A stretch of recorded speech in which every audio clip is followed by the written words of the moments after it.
Assalamualaikum warahmatullahi wabarakatuh.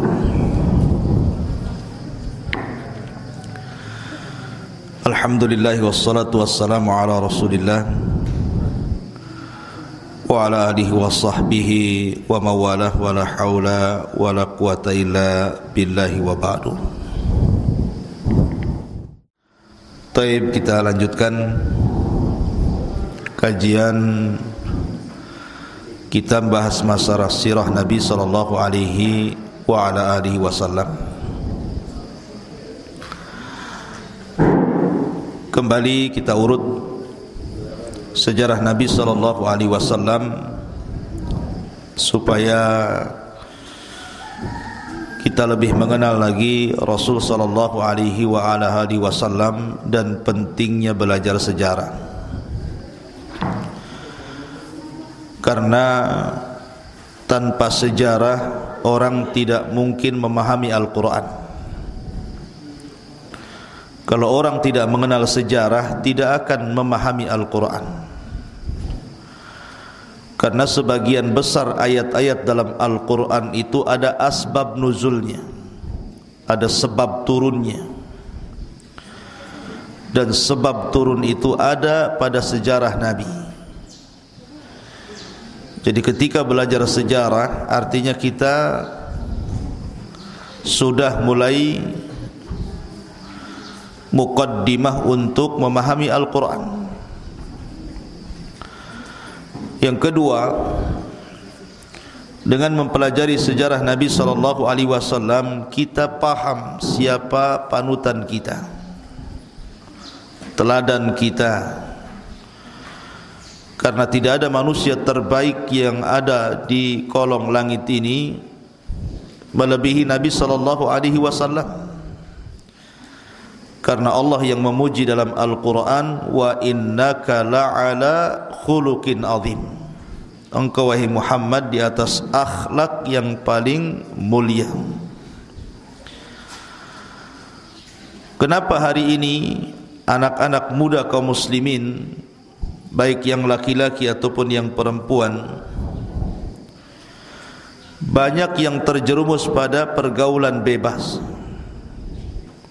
banyak yang gandrung dengan artis-artis dan selebritis, bahkan tokoh-tokoh kafir barat. Itu dikarenakan karena mereka sudah jauh daripada meneladani Nabi SAW. Salah satunya karena tidak belajar sejarah, bahwa ada manusia terbaik di kolong langit ini melebihi seluruh manusia. Dialah Sayyiduna Muhammadin sallallahu alaihi wasallam. Kemudian juga yang ketiga, mempelajari sejarah Nabi sallallahu alaihi wasallam supaya kita lebih bisa lagi beribadah dengan benar kepada Allah Subhanahu wa taala. Karena di antara syarat diterimanya amal ibadah itu adalah ittiba, berusaha mencontoh Nabi. Bagaimana orang mencontoh Nabi kalau tidak kenal sejarah? Maka dengan mengenal sejarah, kita bisa melihat bagaimana Nabi salat, bagaimana Nabi puasa, bagaimana Nabi zakat, bagaimana Nabi haji, dan begitu seterusnya, sehingga kita bisa lurus dalam beribadah dan berakidah. Jadi sangat penting belajar sejarah. Makanya Al-Quran sepertiganya bicara sejarah. Quran itu kan terbagi tiga pembagian pembahasannya itu. Sepertiga Al-Quran bicara tentang akidah, sepertiga Al-Quran bicara tentang ahkam, hukum-hukum, dan sepertiganya lagi bicara tentang sejarah, qasasul anbiya, kisah-kisah para nabi. Dan itu thariqah Al-Quran. Baik, kita mulai, kita runtun sejarah ini dari awal. Sejarah Nabi SAW tidak lepas daripada sejarah Ibrahim alaihi salatu wassalam. Makanya kenapa di dalam solat ada namanya salawat Ibrahimiyah. Allahumma salli ala Muhammad wa ala ali Muhammad kama sallaita ala Ibrahim wa ala ali Ibrahim. Karena sejarah Rasul tidak bisa kecuali ada kaitan erat dengan sejarah Nabi Ibrahim Khalilur Rahman alaihi wassalam. Ibrahim alaihi salatu wassalam, kita akan runtun singkat-singkat saja. Tolong ditulis yang penting-penting nanti karena ada ujiannya. Ketika Ibrahim alaihi salatu wassalam menikah dengan Siti Sarah, Allah tidak karuniakan anak sama sekali kecuali setelah lahirnya Ismail dari Hajar. Baru setelah kemudian Sarah menghadiahkan budaknya namanya Hajar untuk digauli Ibrahim, maka dari sini Allah takdirkan Ibrahim kemudian memiliki keturunan dari Hajar, yang kemudian Ibrahim memberi nama putranya Ismail. Ini ada dua tokoh, Ibrahim dan juga Ismail. Karena ada hikmah yang Allah kehendaki, maka kemudian Ibrahim pun membawa Ismail dan ibundanya Hajar dari Palestina. Ibrahim itu asalnya dari Irak. Karena di Irak tidak bisa berdakwah, terlalu berat menghadapi Namrud, maka Ibrahim hijrah ke Palestina, ke Syam. Dari sinilah menikah dengan Sarah. Kemudian safar ke Mesir.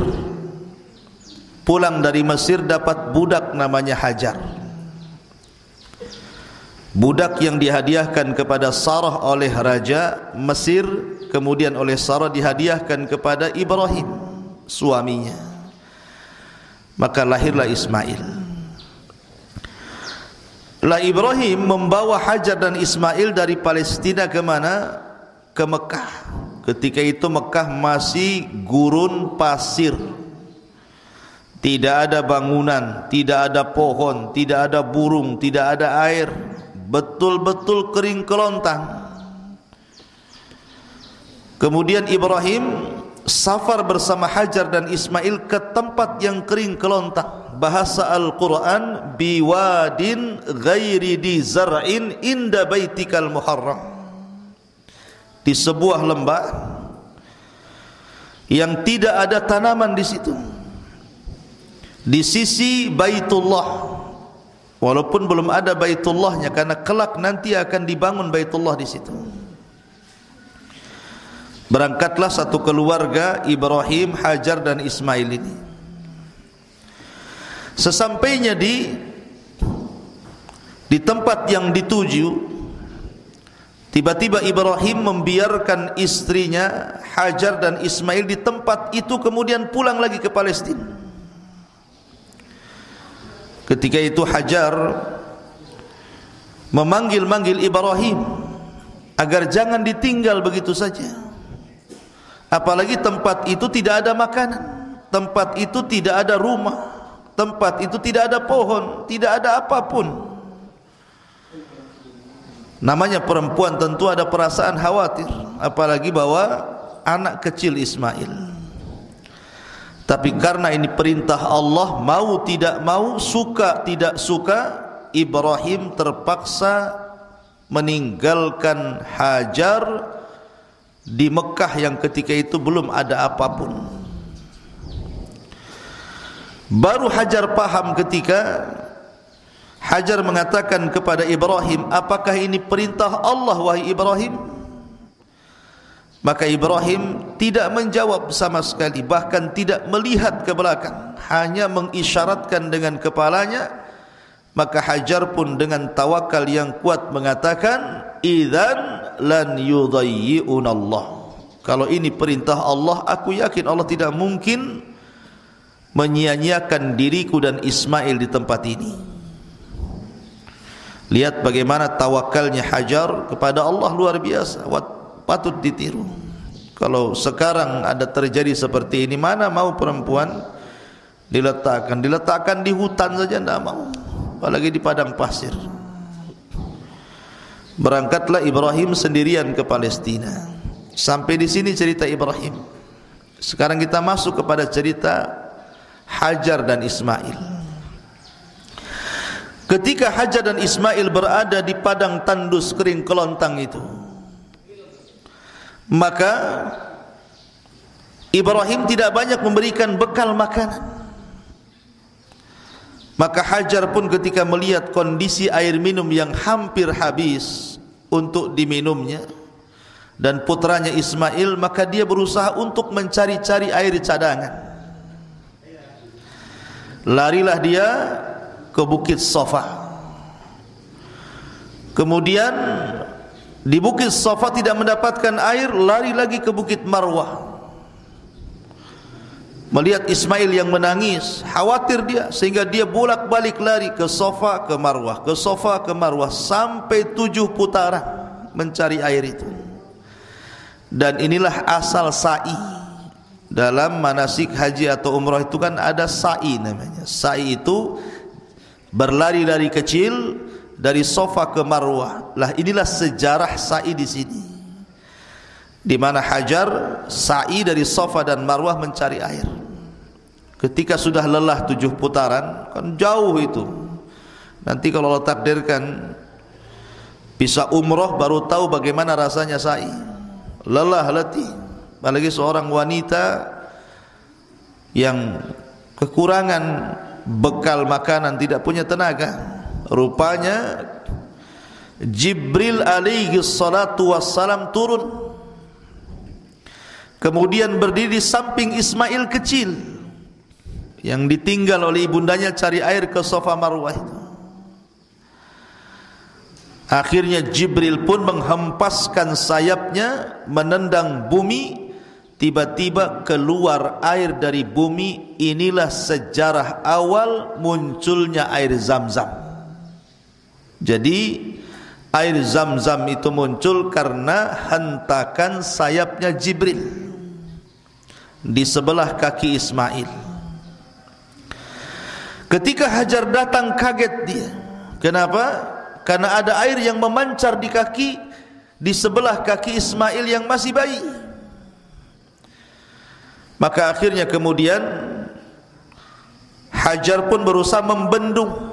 Dalam bahasa Arab namanya zam. Membendung itu begini, zam-zam. Makanya kemudian air itu disebut Zam-Zam. Ya. Sampai sekarang air itu disebut Zam-Zam. Lah, peristiwa ini, peristiwa pertama kali munculnya Zam-Zam ini setelah terjadi peristiwa besar yang ada di daerah Yaman, di mana hancurnya bendungan yang merupakan rizkinya penduduk Yaman yang disebut dengan Sad Ma'rib namanya. Kebetulan dulu saya belajar di Ma'rib di Yaman. Di sana ada bendungan namanya Sad Ma'rib. Jadi peristiwa ini setelah terjadi jebolnya bendungan yang ada di Ma'rib. Lah bendungan itu menahan air, dan itulah rizkinya penduduk Yaman itu, air itu, karena Yaman dulu subur, pertanian di mana-mana, airnya dari situ. Lah setelah peristiwa jebolnya Sad Ma'rib itu, bendungan Ma'rib, karena kufur nikmatnya penduduk Yaman, maka mengakibatkan korban ribuan jiwa dan bangunan hancur balau gara-gara terhempas banjir dengan hancurnya bendungan Ma'rib itu. Lah dengan musibah besar itulah akhirnya penduduk Yaman, dan penduduk Yaman itu asal Arab. Pokoknya kalau disebut orang Arab pertama, ya orang Yaman. Orang mengenal Arab itu Yaman ketika itu. Lah karena akhirnya ladang mereka rusak, sawah mereka rusak, bangunan mereka rusak, ekonomi hancur, maka kabilah-kabilah kecil dari Yaman itu akhirnya hijrah dari Yaman seperti kabilah Thaqif. Mereka hijrah ke Taif. Ada yang hijrah ke Syam, ada yang hijrah ke beberapa daerah di Jazirah Arab, termasuk ada satu kabilah namanya Jurhum. Catat, namanya kabilah Jurhum. Kabilah Jurhum ini kabilah yang nyasar ke Mekah dan berjumpa dengan Hajar. Jadi ada satu kabilah, dia hijrah dari Yaman, mencari-cari air, mencari-cari perkampungan baru untuk ditempati. Rupanya nyasar pula ke tempat Hajar dan Ismail. Dan ingat, orang-orang Yaman itu akhlaknya baik, dzu khuluqin, memiliki akhlak yang baik. Kalau mereka mau, mereka bisa membunuh Hajar dan membunuh Ismail dan merebut air Zamzam. Tapi mereka tidak. Jadi dari kejauhan ada burung, artinya kalau ada burung di atas padang pasir berarti di situ ada air. Maka mendekatlah kabilah Jurhum dari Yaman ini ke tempat yang banyak burung itu. Rupanya di situ ada seorang wanita dan bayi di sampingnya Ismail. Maka kabilah Jurhum ini akhirnya menawarkan diri untuk tinggal di sekitar air itu dengan imbalan dia siap memberikan makanan kepada Ismail dan Hajar dengan syarat mereka mendapatkan air. Dari sinilah rizki Allah yang diberikan kepada Hajar dan Ismail. Hidup dari situ tuh, barter air dengan makanan. Lihat bagaimana Allah memberikan rizki kepada hambanya. Secara logika, apa yang bisa dilakukan Ismail dengan Hajar di sebuah tempat kering kelontang, tandus tidak ada, tanaman tidak ada apapun di situ. Tapi rupanya Allah Subhanahu wa taala berfirman, "Wa ma min dabatin fil ardi illa 'ala Allah rizquha." Tidak ada satupun binatang yang melata di perut bumi ini kecuali ada rizkinya. Dari situlah rizkinya Hajar dengan Ismail dengan cara barter air dengan makanan. Akhirnya mereka pun bisa hidup layak di situ, bisa makan, bisa minum. Maka Ismail pun tumbuh besar di lingkungan kabilah Jurhum namanya. Lah Ismail ini bukan orang Arab, dia orang Palestina, lahir di Palestina. Tetapi karena dia bergaul dengan anak-anak dari suku Jurhum, mulailah Ismail belajar bahasa Arab. Karena kecerdasan Ismail akhirnya menguasai bahasa Arab dan paling fasih, melebihi kabilah Jurhum sendiri. Makanya Ismail disebut Arab Musta'rab namanya. Orang yang bukan Arab tetapi menjadi Arab karena fasih berbahasa Arab. Itulah Ismail. Dia bukan Arab, orang Palestina. Tumbuhlah besar Ismail. Setelah kemudian menginjak remaja Ismail ini, Ibrahim pun berkunjung dari Palestina ingin menemui putranya. Sesampainya kemudian Ibrahim di Mekah, dan ketika itu sudah banyak kabilah-kabilah, sudah banyak orang-orang suku Jurhum yang tinggal di situ. Rupanya Allah Subhanahu wa taala uji Ibrahim. Dan ini ujian yang tidak pernah dialami manusia sejak zaman Adam sampai manusia diwafatkan. Semuanya satu dunia. Ujiannya apa? Disuruh menyembelih putranya. Di malam hari dia bermimpi, dalam mimpinya dia sembelih putranya, dan mimpinya seorang nabi wahyu. Akhirnya dia memanggil Ismail, dijauhkan dari ibundanya supaya tidak tahu dan tidak mengkhawatirkan. Setelah berdua-duaan, ketika itu Ismail masih remaja, masih kecil, maka Ibrahim mengatakan, "Ya bunai, inni ara fil manami anni adbahuka fanzur madza tara." Wahai anakku, semalam ayahmu bermimpi menyembelih dirimu, bagaimana pendapatmu? Karena Ismail memang terdidik dari wanita yang kuat tawakalnya, wanita yang salehah. Makanya kenapa Adik-adik semua mondok di sini itu cita-citanya bukan hanya sekedar ingin cerdas, tapi cita-citanya kalau bisa jadi wanita solehah supaya bisa masuk surga.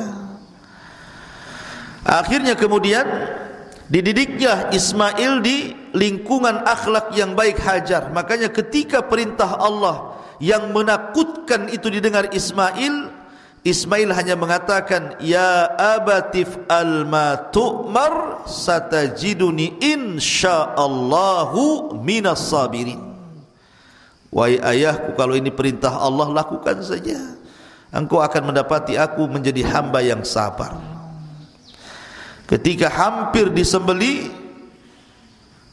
tiba-tiba Allah subhanahu wa ta'ala turunkan malaikat membawa kambing dari sorga, dan Allah katakan, wa fadainahu bidzibhin azim wa taraknahu lil akhirin. Kami ganti Ismail dengan kambing sembelian yang besar, dan itu akan jadi cerita bagi orang-orang setelahnya sampai kepada kita.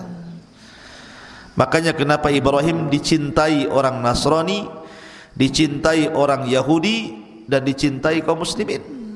Dan semua mengaku bahwa Ibrahim nabi-nabi mereka. Orang Yahudi mengatakan Ibrahim nabi kami, Ismail mengatakan Ibrahim nabi kami. Tapi Islam mengatakan maka Ibrahimu Yahudiyan wala Nasraniyan walakin musliman hanifan muslima wa ma kana minal musyrikin. Ibrahim bukan Yahudi, bukan nabinya Yahudi. Ibrahim bukan nabinya Nasrani. Ibrahim itu seorang muslim yang hanif, yang lurus, dan tidak pernah menyekutukan Allah Azza wa Jalla.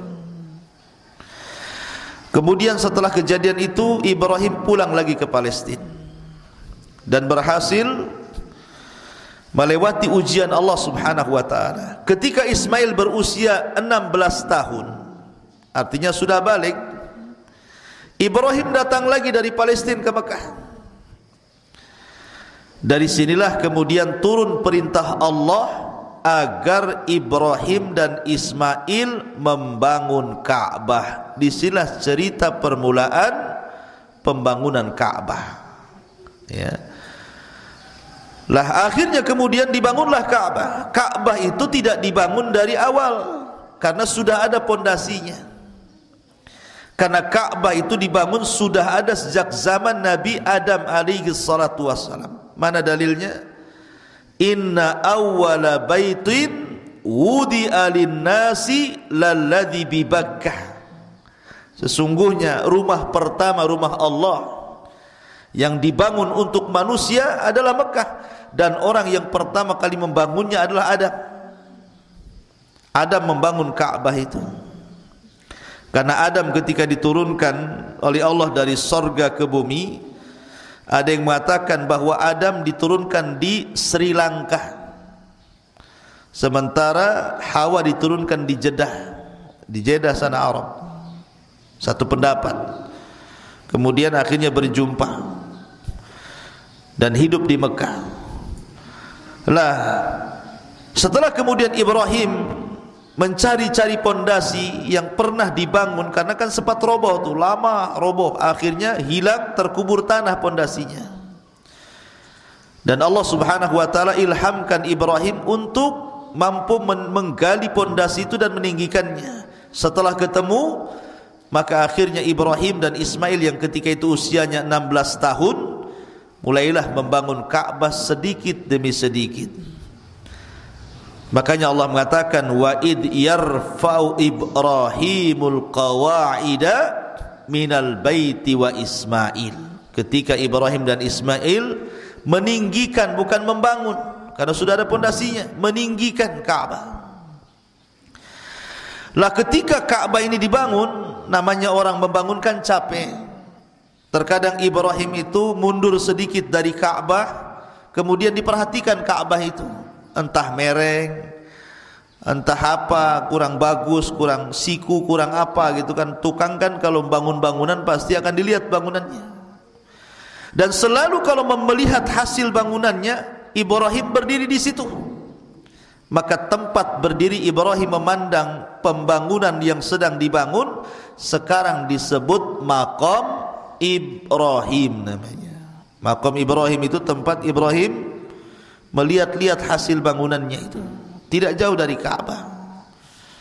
Maqam Ibrahim, wattakhidu min maqami Ibrahim musalla. Ada maqam Ibrahim di situ. Dan ini awal cerita maqam namanya. Lah ketika kemudian Ibrahim membangun Ka'bah, rupanya kurang bahannya, kurang batunya itu kurang. Maka Ibrahim kemudian memerintahkan Ismail untuk mencari batu. Dicari-cari batu enggak ketemu. Sampai akhirnya berjumpa dengan malaikat yang berbentuk manusia, kemudian mengisyaratkan untuk membawa batu yang sangat putih bersih, dan suruh dibawa ke bapaknya untuk batu sebagai batu terakhir yang diletakkan di Ka'bah. Ismail tidak tahu bahwa batu itu berasal dari sorga di bawah malaikat, warnanya putih bersih. Tapi Ibrahim tahu bahwa itu adalah batu, kan dia seorang nabi dapat wahyu. Maka Ibrahim pun kemudian meletakkan batu yang sangat putih bersih itu, yang kemudian belakangan disebut Hajar Aswad. Kenapa yang tadinya putih jadi aswad? Kan awalnya putih batu itu, bersih, sekarang jadi hitam. Maka Nabi memberikan alasan, dulu batu itu putih bersih, tapi karena kesyirikan yang dilakukan bangsa Arab dan kemaksiatan yang menyebar di bumi, maka batu itu semakin hari semakin menghitam, semakin hari semakin menghitam. Maka sudah tidak disebut lagi batu putih, tetapi batu hitam. Dalam bahasa Arab disebut Hajar Aswad. Inilah cerita Hajar Aswad di sini. Ma'asyiral muslimat yang dimuliakan Allah Subhanahu wa taala. Jadi setelah kemudian Ka'bah terbangun dan sudah sempurna, maka Allah perintahkan Ibrahim untuk mengajak manusia haji menuju Baitullah Al-Haram, karena sudah jadi Ka'bahnya. Maka diperintahkan oleh Allah untuk berteriak kepada manusia supaya mereka melaksanakan haji. Dan inilah cerita haji pertama. Ibrahim ketika itu bingung apa maksudnya. Manusia itu kan ada di belahan dunia, ada di Syam, ada di Jazirah Arab, ada di mana-mana. Bagaimana ngajak orang haji? Tentu harus safar, memberitahu orang-orang yang ada di jauh sana, kan, nun jauh di sana. Akan tetapi Allah mengatakan bukan begitu caranya. Cukup kau berteriak di samping Ka'bah, aku yang akan menyampaikan suaramu ke telinga-telinga di seluruh dunia. Dan ini mukjizat Ibrahim, mampu teriakannya bisa didengar satu dunia. Maka Allah berfirman, wa adzin fin nasi, wa adzin, gimana alif ayatnya? Wa adzin,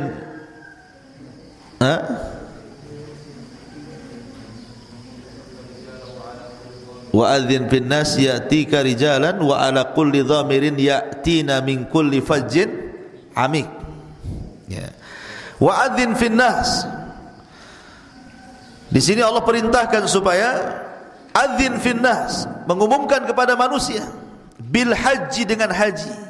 Ya'tuka rijal, maka akan datang orang-orang yang berjalan.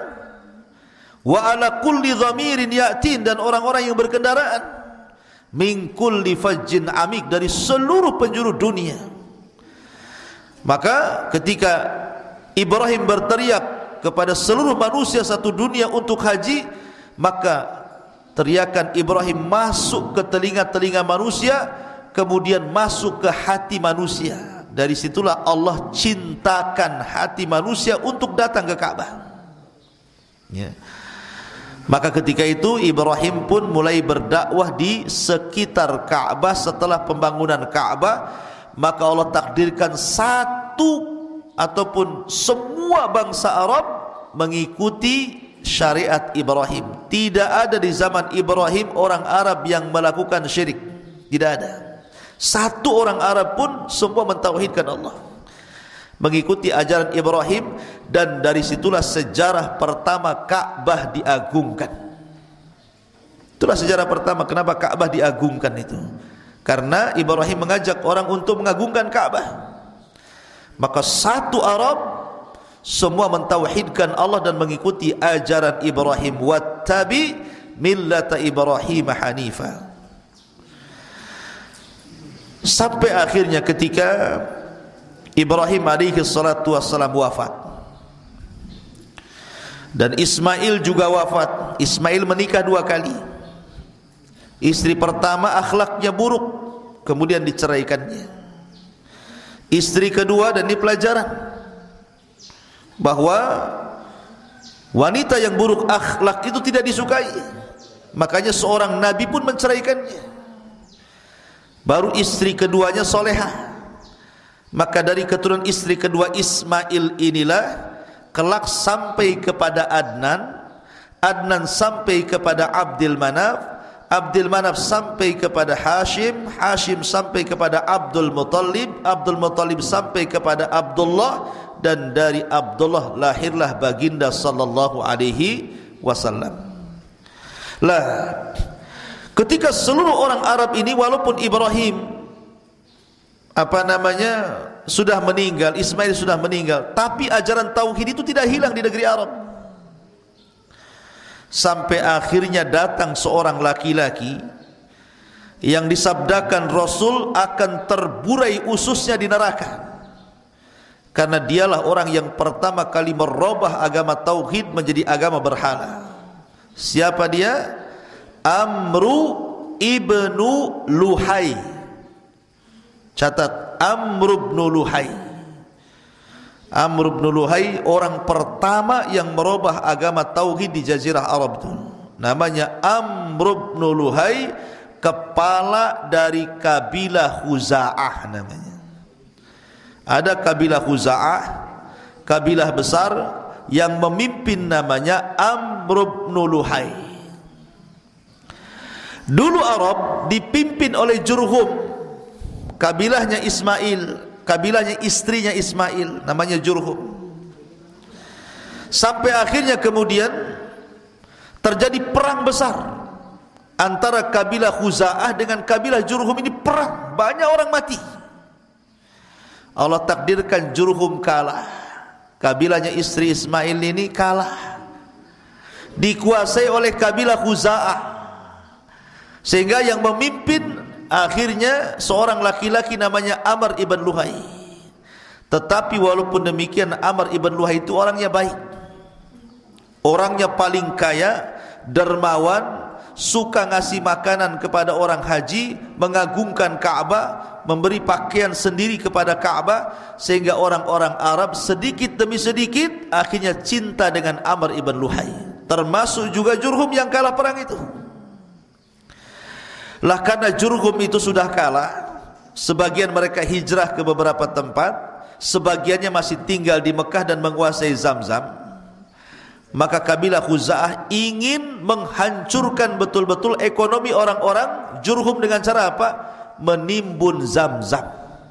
Ditimbun Zamzam itu, supaya orang-orang Jurhum tidak punya ekonomi dari penjual belian air Zamzam itu. Betul-betul dikubur oleh kabilah Khuza'ah itu. Dari sinilah sejarah hilangnya Ka'bah, hilangnya Zamzam. Kenapa? Karena dikubur oleh kabilah Khuza'ah untuk betul-betul menghancurkan kabilah Jurhum. Maka Arab dikuasai Jurhum ketika itu, karena sudah tidak punya ekonomi lagi. Mau jual air udah nggak ada airnya, Zamzamnya sudah dikubur. Sampai akhirnya setelah betul-betul Khuza'ah berkuasa dipimpin oleh Amr ibn Luhai ini, dan Amr Luhai dengan akhlaknya, dengan kebaikannya, dia mampu merangkul orang-orang, maka dicintailah Amr ibn Luhai ketika itu oleh bangsa Arab. Sampai suatu ketika Amr ibn Luhai ini safar dalam sebuah hajat dari Mekah ke Syam. Ketika sampai di Syam, maka lewatlah di sebuah kabilah namanya Mamalik, kabilah Mamalik yang ada di Syam. Kabilah Mamalik ini penduduknya penyembah berhala, penyembah berhala, musyrikun yang ada di Syam itu. Sementara orang Arab itu muwahhidun. Lah Amr bin Luhai ini Dan juga bangsa Arab tidak pernah mengenal agama penyembah berhala. Tidak pernah disentuh berhala. Cuman asumsi daripada Amr bin Luhai ini, karena Syam adalah biladul anbiya, negerinya para nabi, banyak ribuan para nabi diutus di Syam, maka dikiranya ajaran penyembah berhala oleh Amr ibn Luhai itu adalah ajaran yang hak, ajaran yang benar. Maka mulailah dia belajar menyembah berhala ketika sampai di Syam.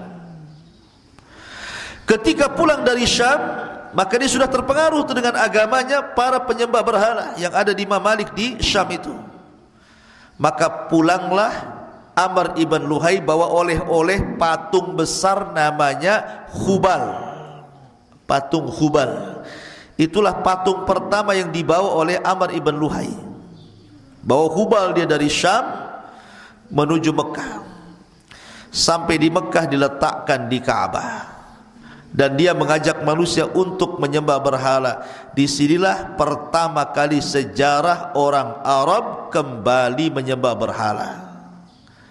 Padahal ratusan tahun mereka mentauhidkan Allah sejak zaman Ibrahim, zaman Ismail dan keturunannya, sampai datangnya Amr bin Luhai. Dia pula orang yang pertama kali merubah agama Ibrahim di Jazirah Arab. Makanya Rasul mengatakan, inni ra'aitu Amr bin Luhayyin finnari yajurru am'a'ahu. Aku melihat Amr ibn Luhai di neraka terburai ususnya. Fa innahu awwal man ghayyara dina Ibrahim. Karena dia orang yang pertama kali merubah agama Ibrahim. Maka setelah kemudian Hubal, dia ke Syam lagi, bawa lagi patung yang lain, bawa lagi patung yang lain. Akhirnya lama-lama patung itu diproduksi oleh penduduk asli sendiri. Maka keluarlah macam-macam patung. Dan yang paling besar ada Hubal, ada Manat, ada Uzza, ada Lata. Itu akhirnya patung-patung inilah yang kemudian dikenal di Jazirah Arab. Lata, Uzza, Manat, Hubal. Makanya disebutkan dalam Al-Quran ya, tentang patung-patung ini. Lah setelah kemudian kesyirikan mulai menyebar di Jazirah Arab, mulailah kemudian orang Arab itu disukakan belajar perdukunan dari orang-orang Yahudi. Belajar ilmu sihir, ilmu ramal gitu ya. Maka menyebarlah banyak perdukunan di Jazirah Arab itu. Di zaman itu sudah kesyirikan di mana-mana, perdukunan di mana-mana. Sampai akhirnya dari keturunan Ismail alaihi salatu wassalam dari Adnan, kemudian Abdi Manaf, kemudian Hashim, kemudian Abdul Muttalib. Di sinilah cerita kakeknya Rasulullah sampai kepada Abdul Muttalib. Di masa Abdul Muttalib ini, kita tahu bahwa di Yaman itu ada seorang raja yang berasal dari Ethiopia, namanya Abrahatul Asram. Abrahatul Asram.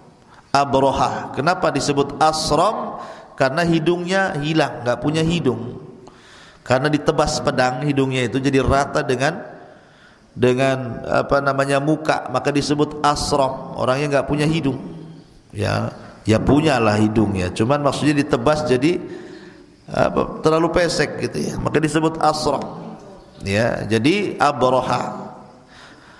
Lah Abraha ini sebenarnya dia orang Ethiopia, orang Habasya.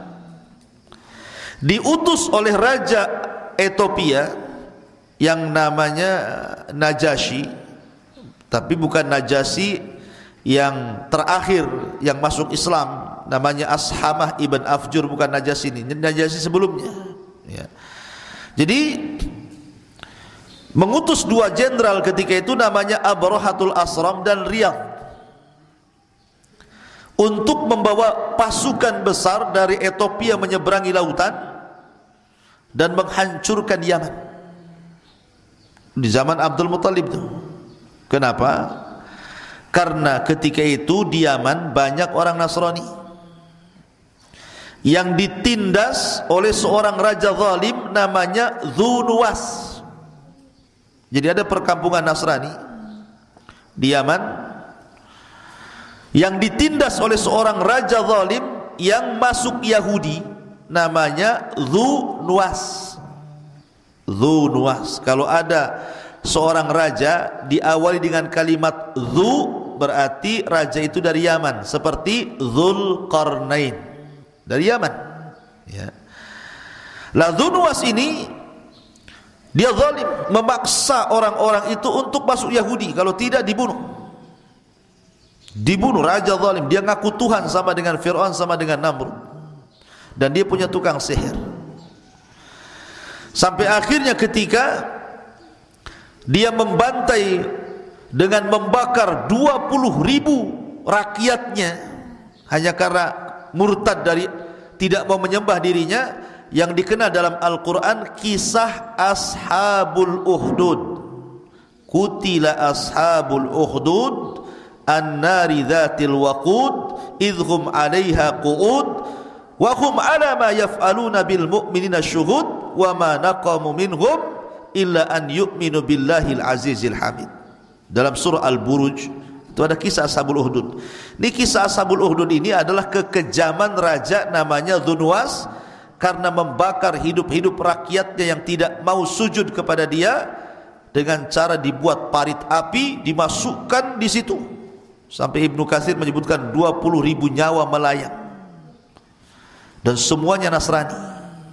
Nasrani yang masih berpegang dengan syariat Isa, bukan Nasrani seperti sekarang, ya, yang menuhankan Isa.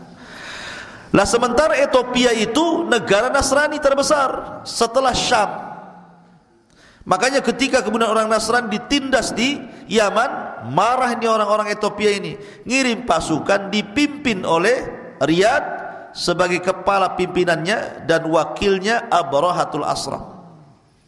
Diserbulah negeri itu sampai terbunuh Dzunuwas. Akhirnya Yaman dikuasai oleh 2 jenderal yang dikirim dari Syam. Pertama namanya Dzunuwas, yang kedua namanya Abrahatul Asram. Lah daerah itu disebut Nejron. Daerah itu disebut Nejron. Jadi ada daerah Nejron, itulah tempat pembakaran yang dilakukan kekejaman oleh Dzunuwas itu, namanya Nejron. Diserang Nejron, maka dikuasai oleh Dzunuwas dan juga Abrahatul Asram. Lah karena kemudian sudah dikuasai, tidak mungkin ada 2 jenderal yang berkuasa. Bersiasatlah Abraha kemudian membunuh Riyadh.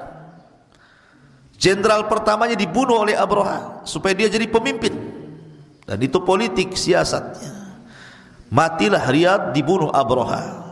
Maka Abraha betul-betul menjadi pemimpin tunggal di negeri Nejron Yaman dan menguasai wilayah Yaman. Akhirnya dia jadi rajanya di situ. Sampai pada waktunya, namanya Abraha itu orang Ethiopia, tentu adat istiadatnya beda dengan orang Arab.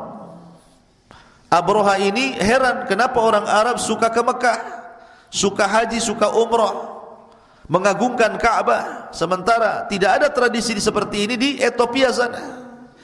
Maka berfikirlah untuk membangun kanisa, gereja termegah saat itu yang terbuat bahan bakunya sebagiannya dari emas. Gereja megah. Tujuannya Abraha supaya gereja itu menjadi pengalih kiblat dari Mekah menuju gereja dia. Ngajak orang Arab, sudah enggak usah ke Mekah lagi, ke gereja ini saja, gitu maksudnya. Tapi Abraha tidak paham keterikatan hati-hati orang Arab dengan Mekah. Kuat sekali, tidak bisa. Gereja sudah jadi pun tidak mau juga orang Arab datang ke gerejanya. Yang ada orang Arab marah. Sampai ada anak muda dari kabilah yang dekat dengan Mekah, berjalan kaki dari Mekah ke Son'a hanya untuk buang hajat di gereja itu. Diletakkan kotoran di situ, kemudian dikirim surat bahwa engkau tidak mungkin mengalahkan keagungan Ka'bah. Marahlah Abraha dengan perbuatan anak muda itu. Dan ingat, ini kan Islam belum ada. Kalau Islam tidak boleh ada gereja kemudian berak sembarangan di gereja, tidak boleh.